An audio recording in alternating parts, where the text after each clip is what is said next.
Doing a little sometimes leads to a big result. Menopause is a natural phase in a woman's life, typically occurring between the ages of 45 and 55. And during this transition, many women have questions about the changes they experience or want to know what to expect. Here to provide some of those answers is nurse practitioner and menopause specialist, Maddie Gresham. Welcome, Maddie. Thank you so much for having me. Thank you so much for coming in. I hear you were just speaking at a conference at Harvard. I just did a virtual conference that was hosted at Harvard about menopause. So there was some wonderful speakers, a lot of great evidence. So yes, I'm super excited to be here and to talk about menopause. Absolutely. So let's just start right off the bat. Yeah. Some people might not know what menopause is. Give us a Sure. basic definition of what it is. Yeah, absolutely. So menopause is a transition that occurs at midlife, and what is happening is our ovaries are losing their function, our follicles are decreasing, and menopause is defined when we go 12 months without a period. So every woman who has the opportunity to live long enough will experience menopause, and we commonly hear that you can get through menopause, or just get through these symptoms and you'll get through it. But once we're menopausal for the rest of our life. So Wow. it is a period of time that we stay in, and it can be 40% of our lives. So what are the symptoms you'll experience? Yeah, so there are so many different symptoms of menopause. There's over 70 known symptoms that we've linked to menopause, and that's because there are hormone receptors all throughout the body.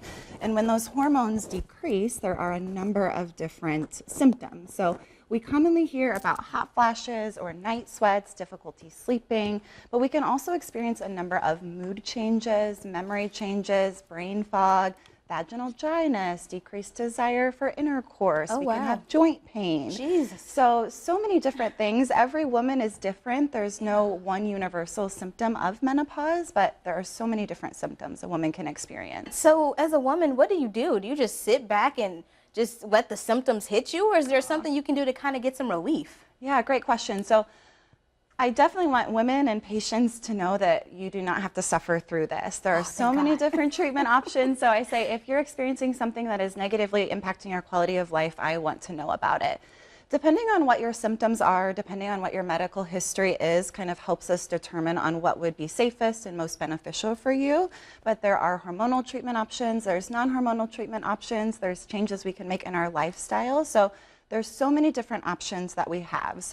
So many different things we have in our toolbox. And speaking of some of the changes, because I know one of the most common things, women get hot, those hot Yes, flashes, yes, right? yep. And I hear that's tied to spicy food. There can be certain triggers, yep. So spicy foods can be a trigger. Obviously wearing multiple layers of clothes can be a trigger. Times when we're flustered or we have a little bit of anxiety can trigger a hot flash, but also they just occur, on their own too. They kind of have a mind of their own. Women, even we've studied when they're sleeping, can have numerous hot flashes or night sweats, and they may not even wake up. So these can happen, very frequently throughout the day and throughout the night, and it's a very, very bothersome symptom. It can be a very alarming. Yeah. Oh goodness, you're telling me about my future. I'm not ready for You just gotta all come this. see me right when they start. And Oh, you don't have absolutely. to. You don't have to deal with that. Is what I want women to know. You Yeah. don't have to deal with anything that is bothersome to you. And while your body goes through these changes, let's talk about the impact that can have on your mental. Yes. I think that is a great point, because it's crazy that they used to think when women went through menopause that they were having just like this mood reaction to losing their fertility, right? They're sad, they're irritable, they're going through mood changes. It's just because they can't get pregnant anymore, right? But now we know there are so many different studies about how many estrogen receptors are in the brain.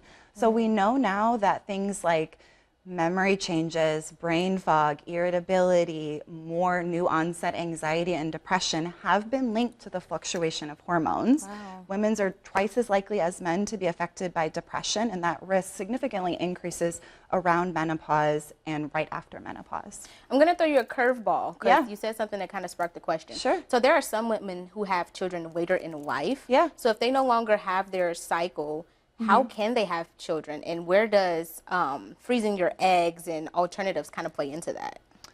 Sure, yeah, so that would sorry, I'm be, throwing you no, a- that's okay.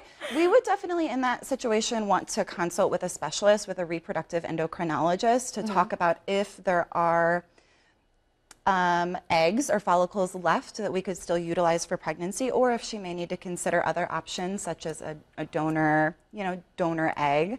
Yeah. So we would definitely want to get a specialist involved in that situation if someone who is later in life and who isn't having periods strongly desires pregnancy. Okay, well, so much information here. For Yeah. people who want to talk to you one-on-one, how Yes. can they reach out to you? Yeah. And what's the location of you guys' new health clinic? Absolutely. So we are located in the Proctor Professional Building, which is off of Knoxville by the Proctor Hospital. We are accepting new patients, so you can reach out to our number, and we're happy to get you scheduled. Oh, so happy you came in and spoke to Aw, us. Thank you for having me. Thank you for coming in. All right, guys, don't miss the next Women's Health Wednesday. Stay on the